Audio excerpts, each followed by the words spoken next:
Good afternoon, Dr. Singh. Namaste. Namaste. We are here today to talk about a very important topic, which is the mental health of the nation and of the youth. And I want to start, with your permission, with the presidential proclamation which he issued on the 30th of April, declaring May to be the National Mental Health Awareness Month 2024. So, what do you think about this proclamation of the President of the United States? It is probably the biggest crisis facing us right now as a nation. And when I say mental health, I'm not just talking about people who have been diagnosed as having a medical condition. You remember that, you just realize that's just the tip of the iceberg. There's, in this, our modern life is full of stressors, humongous stressors. And it is tough, no matter how stoic you want to be, no matter how flexible you are. The stress is tremendous. And our new generation, which is addicted, if I may use the word, to smartphones and social media, are a slightly older generation that suffers from a lot of many other social mental issues, including in the PTSD in the among the veterans, and abuse of women, elderly abuse. So these are things that, as a nation, we are facing, as a society, we are facing, and I think it's a smart thing that this, the power pulpit is being used to bring our attention. And I think there is much to be done in this. And if we look at the fragmentation in our life today, in our society, if you look at the news channels, if you see the caliber of the discourse, you can see there's a major problem. We don't have to, the whole society is becoming schizophrenic. For sure. I think that perhaps the proclamation was triggered by the attendant crisis Yes, after COVID, where everyone knew about the pandemic, caused by the virus, but very few people, I guess, paid as much attention to the global mental health pandemic, which was occasioned by isolation, fear, yes, it got confusion. worse. But we knew about this, we have known this problem for the last, at least in my practice. We can't get enough psychiatrists in the area. They're not paid well at all. And there are no psychiatrists in this area for adolescents. See, so I'll immediately come to that because Yes, the president says, and I'll quote, yes, it is worse for kids. yes, Nearly 70% of children who need mental health care cannot get it. that's correct. And this is, at least in our community, locally, we find we can't refer an adolescent to a good psychiatrist. There's no one qualified in this area. So we have to find some other, maybe 200 miles, 300 miles, some university where we can try to get them. So, and they are swamped. So, what has happened is we have become the front line. The primary care physicians have become the front line. We are obviously not as trained as proper psychiatrists, but maybe that's a blessing, because then we can have a more holistic view of the problem. And as a society, we have to take a wider view of the problem, rather than treating it as just a medical condition that has to be treated with drugs, or either psychiatric interventions, or maybe counseling, because it's mental health is much more than just giving out pills. So I'll come to that, Yes. but the proclamation, just Okay, for let's a, go to the proclamation. because I just want to use that as the Yes, basis. yes, absolutely. So the president also talks about this huge opioid crisis, Yes, fentanyl, drug trafficking, and you talked about the youth. When they don't get proper attention, sometimes they're tempted to resort to other means, including substance abuse. yes, So, it how is. do we address this issue? It is a symptom. It is just one of the symptoms of the problem. Of course, there is a recreational aspect to it, but people are not sure sometimes whether the pain they have is physical or psychological. and they try to cover it up. We also have become a society that got spoiled with its own excesses, and we kind of became complacent and used to good living, unlike the generations that came before us. And I think we need to have that sense of a little more self control, a little more reliance not on others or other things. We need to discover a world that is ourselves, that is inside, where we come to a spiritual dimension of health, where we come to an emotional aspect of health, and how to communicate. We are losing that as a society. How are we dealing with mental conditions? And at least I hope people will agree that we're not doing a very good job with the challenges that we are facing, at least as far as discussing those challenges are concerned. So you've raised a few really important points here. Yes. One is to talk about these things. We don't want to talk about them. No. They are taboo. Yeah. You've also said we have to build inner resources, not constantly rely on outside Right. help and Right. assistance. Right. And you've also talked about how important it is to change the way we live Yes. as modern people, not be, so consumeristic, so addictive, chasing Right. those dopamine highs. But we'll come back to that. I want to. And our food. Don't And forget the food. Oh my God. Absolutely. That's another story. We'll come to that Yes. as well, because lots of these, processed foods and diets and, Sugars. Look at the sugars. bliss point that you get. People are drinking cokes and smoking and just living on a high. It is not good. It is just extreme amounts of sugars that we are consuming as a society. It cannot be good for the brain. They say, Totally. the studies have shown that there is something called a bliss point. Yes, yes.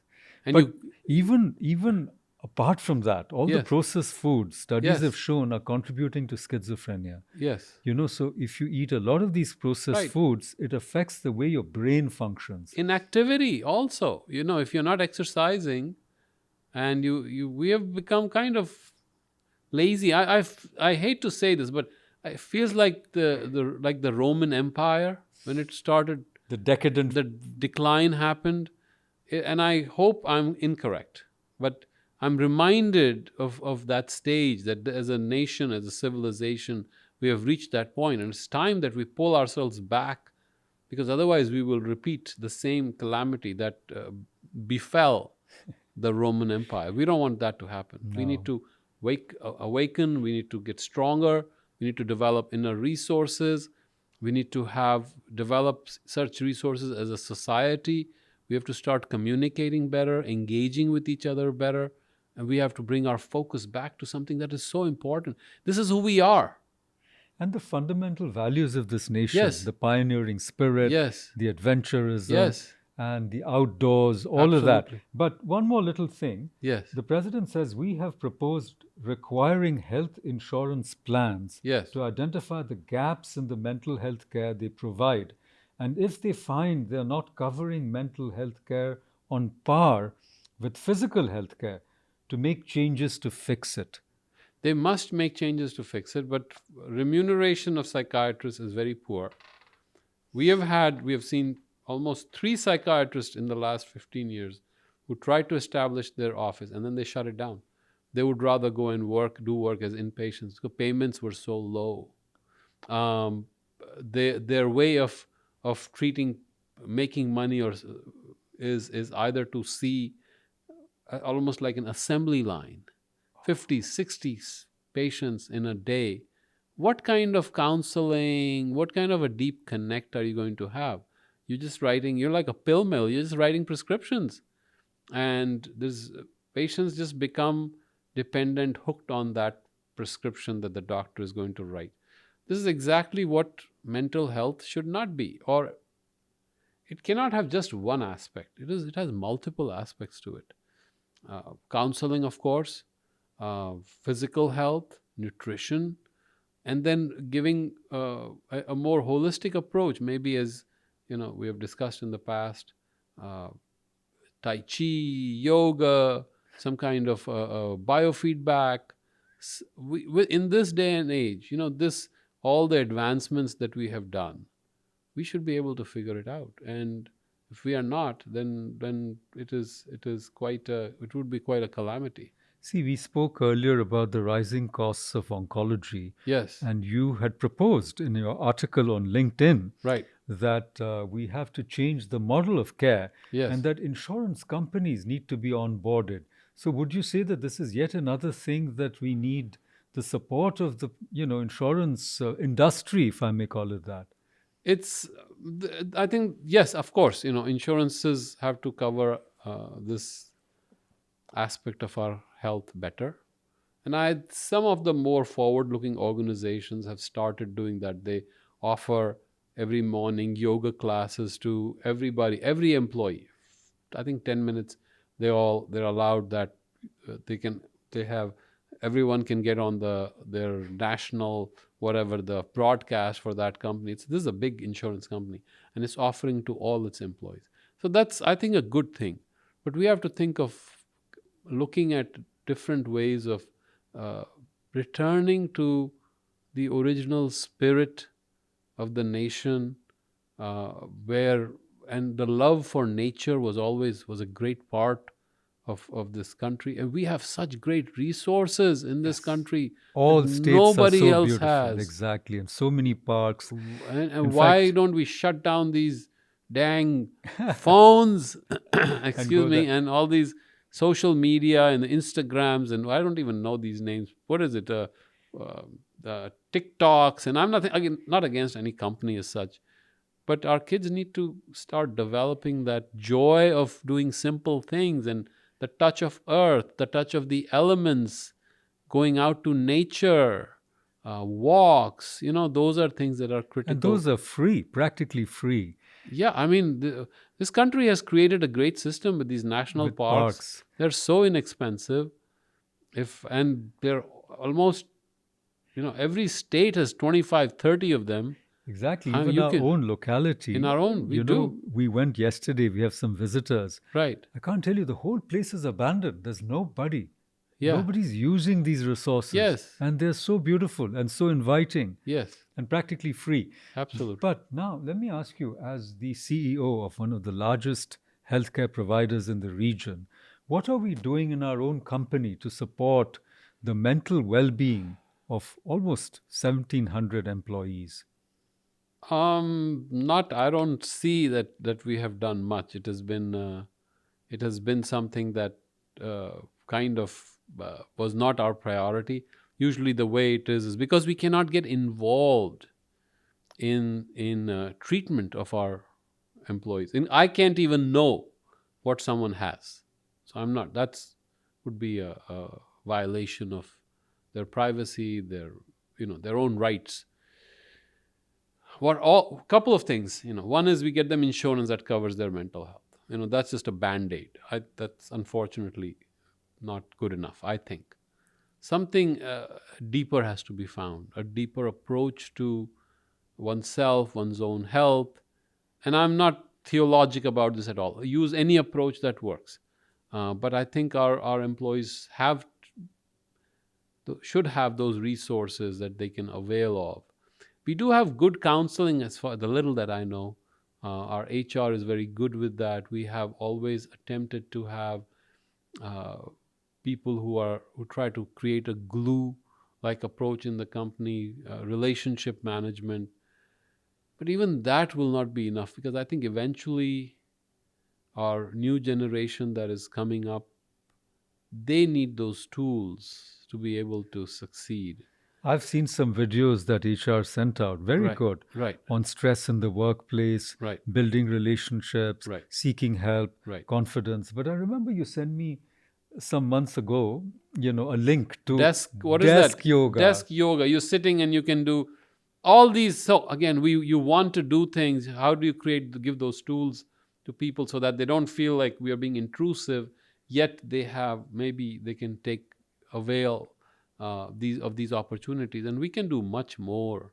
I feel we are deficient in But this in, area. in the access system, Yes. I mean, we treat patients, on a variety of ailments. Yes. But can we also include some mental health, not necessarily psychiatrists, but shouldn't a person who signed up with us also get help if they need in terms of counseling or some other support? Yeah, so it's tricky. So we can get them counseling, but we can't do counseling. No, no, I'm not talking about So us. I'm saying someone as a else, so provider. that's the insurance has to Okay. give that.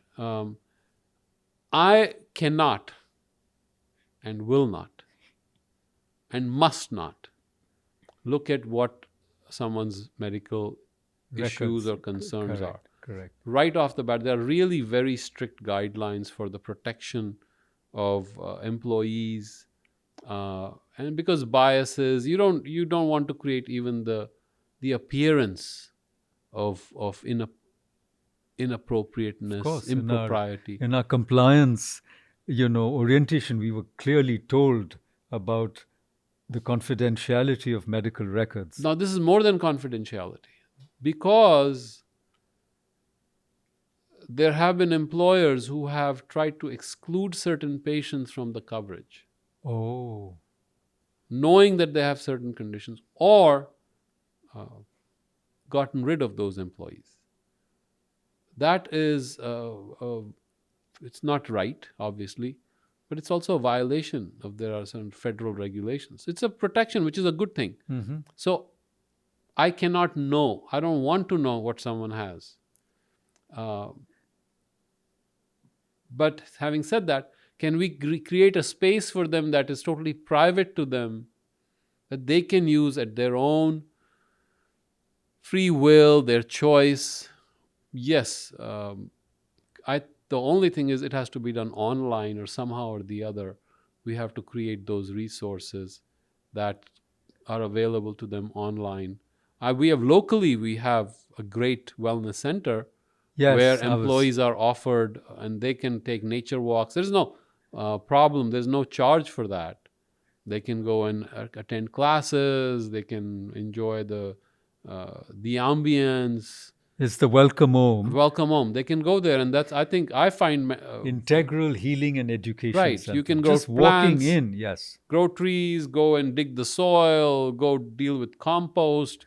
Those bacteria are good for you. This is good stuff.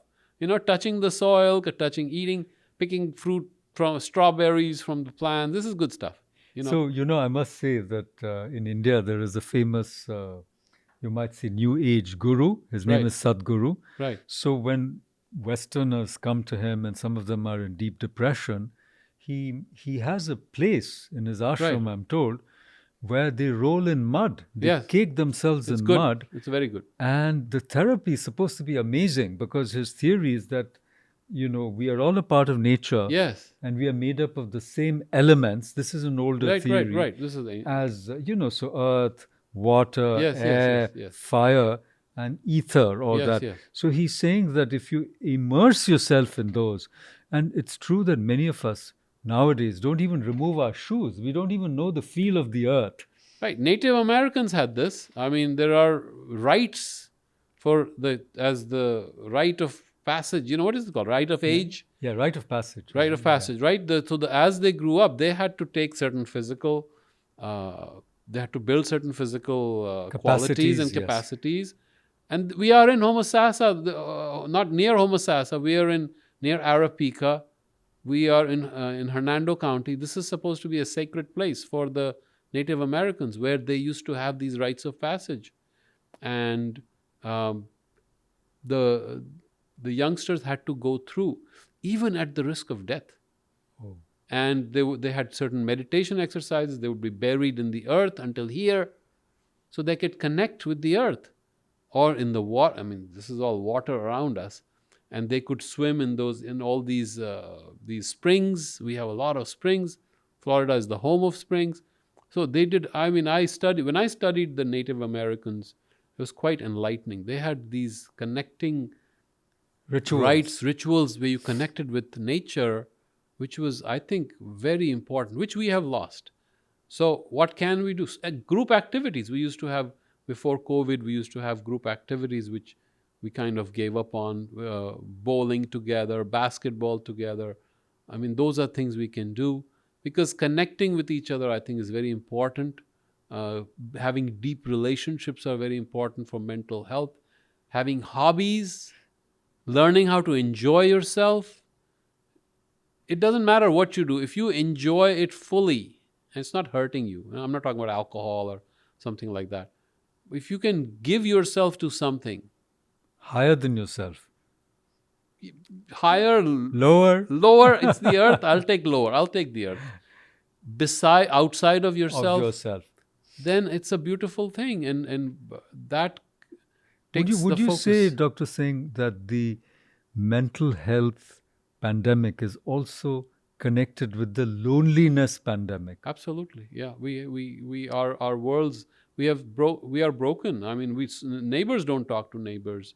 This is something I saw here, which was very painful when I came down here to Florida. Neighbors don't talk to neighbors And in very India, it's rarely. just the opposite. They're so nosy that they want to know everything that's going on Right, within your right. own four walls. Even that is going away now. Even that, that connection is in the group, in the community, is beginning to go away. I think we need to talk about those bonds. And as a society, what can we do for mental health? Our organizations. And actually, I'm talking to you, I've realized we need to go back and consider Connect. how we can do better things for our, say, even our employees, how we can. We do send invitations to have them come over to Welcome Home, but Welcome Home is only in this county.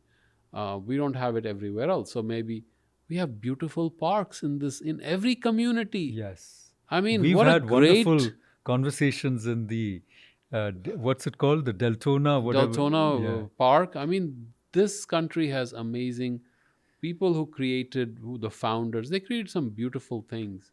We need to avail of those opportunities.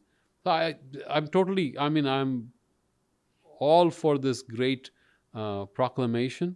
I think it's a little late, but it's perhaps you can say it's never too late. We need to go back and redraw the lines, and I think this is a timely reminder. Yes. All of us can do better. Now, let me connect this whole conversation so far Yes, with one of your passions, which is the Bhagavad Gita. We right. are recording your I was hoping lectures. you would get it somehow or the other. Absolutely. Like in We yes, were, yes, as I said, we've got your channel. We have the, your lessons, if I may yes, say so, with a yes, wonderful cohort of adult students who are deeply committed and they yes. are They are improving week by week. right, And we have a podcast this evening, right. which I'm looking forward to. So, what are our spiritual, you might say, resources if we were to draw on our traditions? Yes, And I guess, as you said earlier, we are not being partisan here. All traditions have these resources: absolutely. prayer, meditation. Yes, So, yes. can you talk a little bit about that? There's a very beautiful book. I just saw that Karen Armstrong wrote on script on what is a scripture or something like that. And I was, she always wrote great stuff. I think she wrote on Christ, on all the religions. I think the question of God or something. If I'm maybe not giving the exact titles of her book. So she is saying that the way we relate to our scriptures, I'm being totally open, right? I'm not saying one scripture, the Bible, the Torah, whatever. They're all important, and especially for the person in that tradition, there's a deep connection. She's advocating an approach to the scriptures that is unbiased, open-ended, so we can see that which is beyond our limitation, so that we don't turn the scripture into a tool of divisiveness, which often happens, but I don't want to go there because then that's not mental health. But to see the scripture as opening up our quest, the sense of mystery, the sense of not knowing, the sense of it's okay not to be in control of everything. That, I think, is a very important insight. That the scriptures are not tools for warfare. They're tools for a deep exploration into oneself. And for transformation, of course, I mean, self-transformation. the Psalms, the Bible are beautiful. I mean, how much, as literature, of course, not for literature, but how much depth there is. The human psychology, understanding the gentleness, a deep exploring spirit. Even the Sermon on the Mount, Sermon on the it Mount is never absolutely fails to gorgeous. move me, almost to tears. It is beautiful. There's so much heart in it. And of course, the Gita I'm using it to teach Sanskrit now. So I have this new thing now, which brings me to the complexity. They bring out complex questions. But the Gita, coming to Right. mental health, Arjuna is depressed. Yes, And he then is he depressed. rises and Right. he can face the challenges. Yes, yes. So some of the scriptures give us the wherewithal to build or to find the strength to face all the challenges of life. Right. And in a sense, it's the unknowing, right? To begin to face ourselves and begin to face the part of us that does not know. And it's okay. That's the beautiful part of us, to suppress it. Like we push it down because we want to know everything, we want to control everything. To make yourself vulnerable, to be able to go into that quest where you're searching without any demand for mental answers, suddenly you're in a different plane. That emotional intelligence, that emotional maturity, I think the scriptures, religion can be divisive, but if we go beyond religion to the spiritual aspects of each religion, then something beautiful can come through. Totally. See, going back to the Gita, I was listening to, these discourses by one of the great exponents of the Gita in recent times, Pandurang Shastri Athavale, Uh-huh. who was called Dadaji, but he started a whole movement called Swadhyaya in India. And I heard his talk in Kurukshetra, and there were about 500,000 people there. I kid you not. Really? And they came on their own, they organized themselves, and they came from all over India. But the great, as it were, insight that was afforded to me and to, I guess, 500,000 others that afternoon, you know what he said? He said, when I read the Gita, I know that the Lord is right there beside me. He's not only within me, he's right there beside me. And Krishna, because he's the Lord in the Gita, he has assured me that he will not let me down.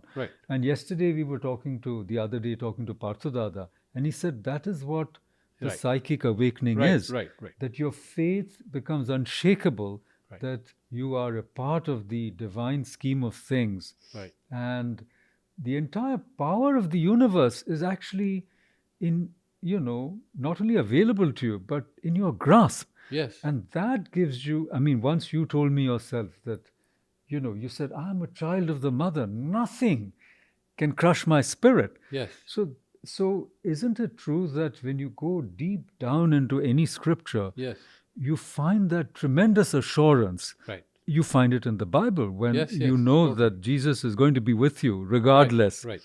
So coming back to the Gita, can you tell us what the Gita can give somebody who is suffering, who has, I don't want to call it mental health issues, but who is distressed, who is, should I say depressed, or who's looking for answers? Well, the Gita has multiple solutions. That's the genius of the Gita. He gives multiple solutions, and you can choose whichever works for you. First is to stop identifying yourself with that which is transient. First, chapter 2, shloka 11, Ashocyanan vashochastam. You grieve for those for whom you have no right to grieve for. Right? Wise people, those you think you're talking like wise people, and you're grieving for those for whom you have no right to grieve for. Right? So we identify ourselves with, say, this name, this form, this is who I am, and now I'm stuck. Because now I have to protect this. Now I have a prestige, now I have a name, now I have money, So wrong identification. Right from the beginning he starts off. And then he, of course, goes through various movements. But a very important thing is to learn to withdraw. We talked about going into the senses. And then the ability to withdraw from the senses. Like the tortoise who pulls his limbs Yada back. Samharte chayam kurmonga sarvashah. Right? Indriyani indriyarthebhyah tasya prajna pratishtha. So, to use simple English, is like a tortoise draws its limbs into its core, into its shell. We have to have the ability to draw ourselves from the senses, from the vishayas, from all the different matras, all the objects. The attraction of the sense object. We can withdraw ourselves from the senses. That sounds very difficult, Dr. Singh. to do. To withdraw your senses, that means we need some training to go inward. Yes, that's it. What is spirituality if it's not that, right? All great esoteric religion, esoteric traditions are in every religion, right? In Judaism, Christianity, of course, In Islam as Islam, well, yeah. Buddhism, Taoism, of course, Hinduism. So, esoteric is that which is hidden. It is not obvious. So, to find the hidden, you have to withdraw from that which is known.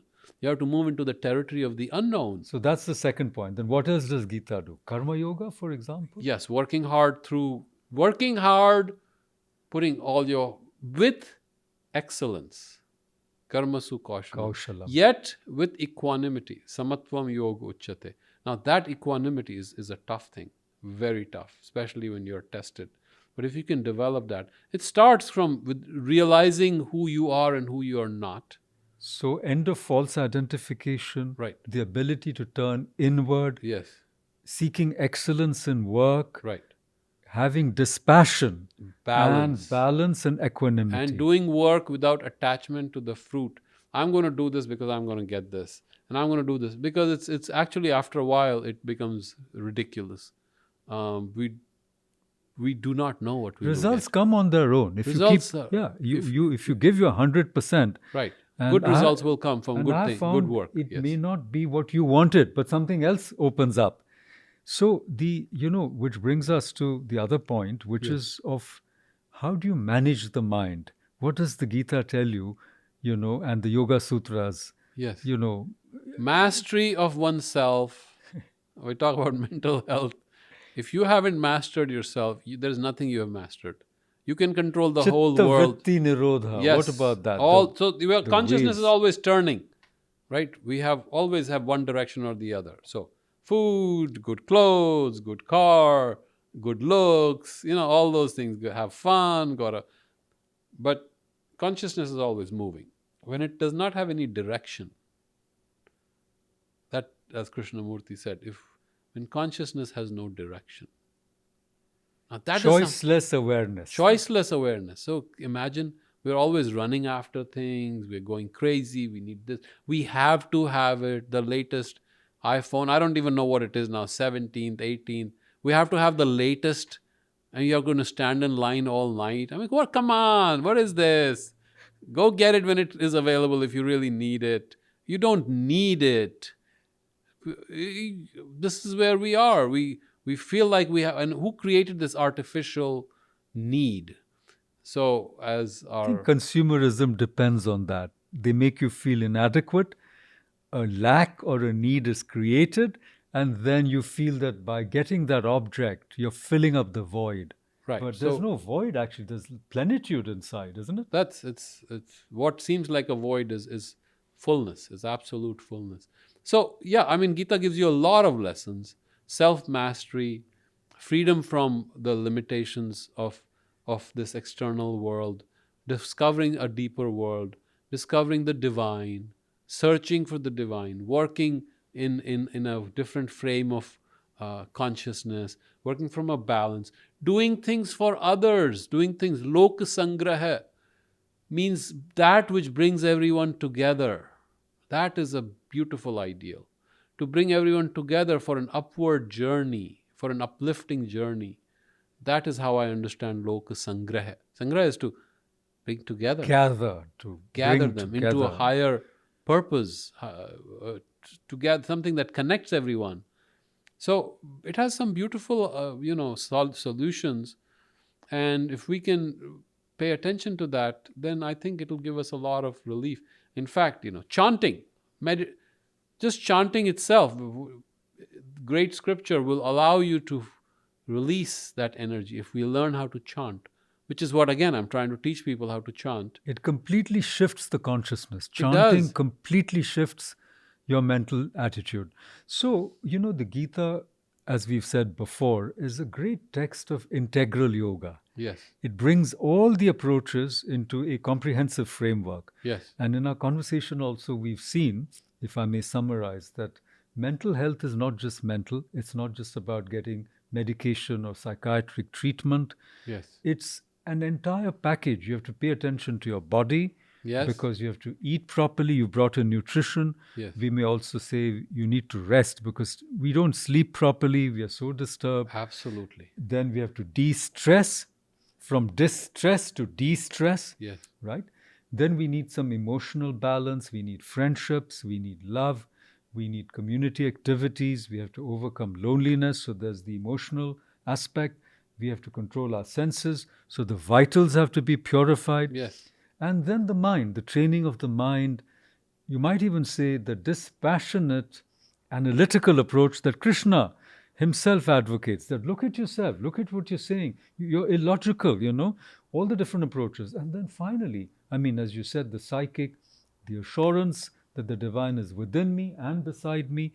When I ask for help, I will get help. Yes. Because I'm a child of the universe. Yes. The entire energy of the cosmos is already within me. Yes. Every atom in my body bears the light of the distant stars. Yes. The information of the entire cosmos is flowing and floating through me, etc. And then now, this whole integral approach to mental health, is something that I think you're advocating. It's a way to, we have to move to that dimension. So let me ask you this. Let me ask you about, the consciousness revolution, because we are at a cusp. Now, Sri Aurobindo talks about the supramental. So my question, and I'm sort of challenging you here, do you think this mental crisis is also some kind of opportunity for human beings to deeply introspect and to ask themselves, what is this life for? Yes. Is it a gift or is it something to be wasted, to be thrown away? So isn't this crisis also a time of reckoning for us, a time of reflection? This is a great challenge and it's a great opportunity. And as I'm not sure who said it, maybe it was Churchill, a crisis is too important an opportunity to be wasted. Yeah. So yes, it is a grave. We see suicides, we see a lot of damage. I see 80-year-old, 90-year-olds carrying that pain all their life from childhood. We see veterans carrying that pain. Alcoholism is rampant in our societies. You've talked about the opioid crisis, which is a symptom of something deeper. And the new addiction that has come up, which is the internet addiction and the gadgets, online and the gadgetry. You haven't even seen the kids who play these games. They're spending 12 hours, 18 hours playing these video games. And it's an artificial world, what is called the extended reality or augmented reality. And it isolates them from other people, there's no other contact, human beings, there's no and it changes the brain, the chemistry of the brain. And the food. So I think it's something that as a nation we need to awaken. I hope this becomes a non-partisan issue. I hope everybody who has that sensitivity comes forward and contributes and bring. And the best part of this is, first person you can heal is yourself. So, or at least try to heal is yourself. So I think that's where we have to start with. And in the process of healing yourself, you will be able to heal a lot of others. Also, in the process of healing others, you can heal yourself. So I think this is a very important. I'm actually impressed that he came up with this, or someone in the administration came up with this proclamation. It is about time, and I think this should be embraced by every sentient, thinking individual, not just in this country, but across the globe. Because it's not just it's in the US. It's global. It's a global problem. And we need to make these solutions, these tools available to our new generation, whomever we can touch. Because as you said, if you want to turn it into an opportunity, then we have to create those tools or the tools that are available, bring them to our society and communities. So in closing, would you say, Dr. Singh, that we at the Access Healthcare Physicians Private Limited or LLC, whatever it's called, would also like to build a conscious organization, a living and breathing and conscious organization which can contribute to a kind of global, you might say, sensitization or Awakening. You use the word awakening. We have a Yes. festival here called Awaken Florida. Isn't it the case that you are trying, you and Dr. Maria and some of us who have joined you are really trying to put our energy into creating a kind of platform where It's not easy. I mean, I we tried 20 years ago we started this, and much of this is, and you realize that the organization only reflects who you are within. There's no such thing as an organization out there. It's an organization, is that's an integral part of oneself. So one sees oneself reflected in the organization. And we wanted to create something different. 20 years ago, we had Parthoji has come here, so he used to come and do consulting and talk to people. It's a full time uh, endeavor in itself. And it is nowhere near what I had aspired for it to be. Um, and that is not anyone else's fault. It is my own fault. It is my own deficiency. And that's something I could not do. Can it be done? I think, I really believe it can be done. Should it be done? It must be done. How? One has to perhaps take small steps, not try to be too ambitious about these things, but maybe start with small steps and make these things available to everyone. Small little things, and maybe just educating each other or sharing that. Maybe that will be the beginning. And it's not like you have lost irretrievably, okay, this didn't work, this didn't work, okay, let's find something else that works.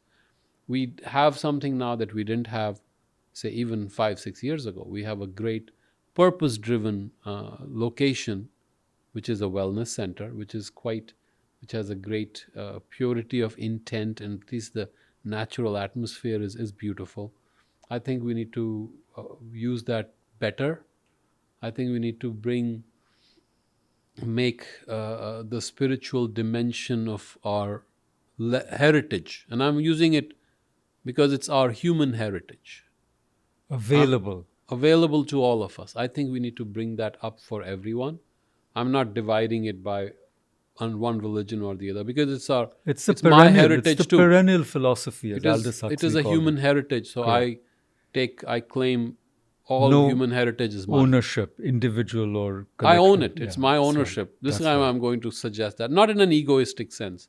I think we need to make it available to all of our new generation. Maybe education, arts. We have not talked about arts. This was my big thing. I wanted to create a movement for the arts, which is why the studio. And I think at least the studio is a beacon for something beautiful. That is something that I think we can all be justifiably be proud of. It creates good content, but good art also. Although we are not, Francis Ford Coppola or some at that level, but hey, we can be ourselves. We try to do some literary activities, literary events.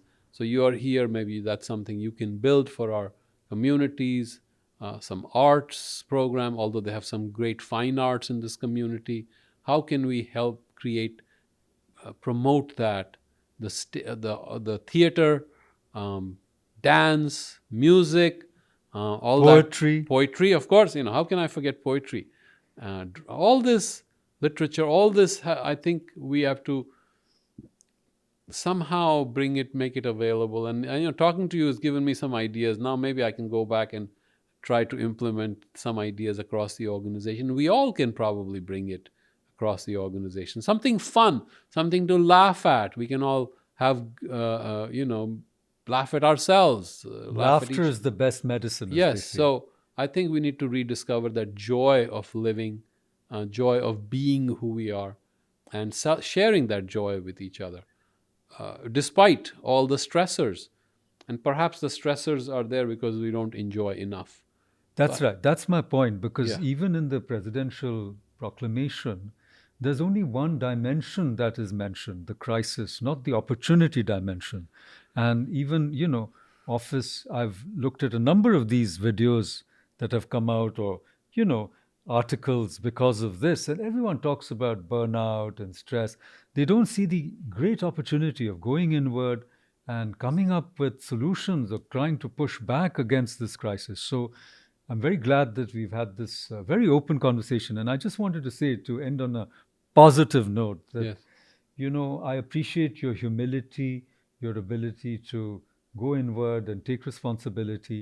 I mean, I have interacted with a lot of medical practitioners and CEOs, and usually they don't have this approach. So let's hope going forward that we integrate the Right. arts, the spiritual traditions, aesthetics, Yes. and try to make a conscious organization which is also part of the community, integrate with nature, with our past, the Native American traditions of Homosassa and our own immediate Right. environments, Right. and all the different things we've talked about, and bring this as a part of our healing Right. work of access. And welcome home, you've also mentioned. So I think that we've covered quite a lot of ground.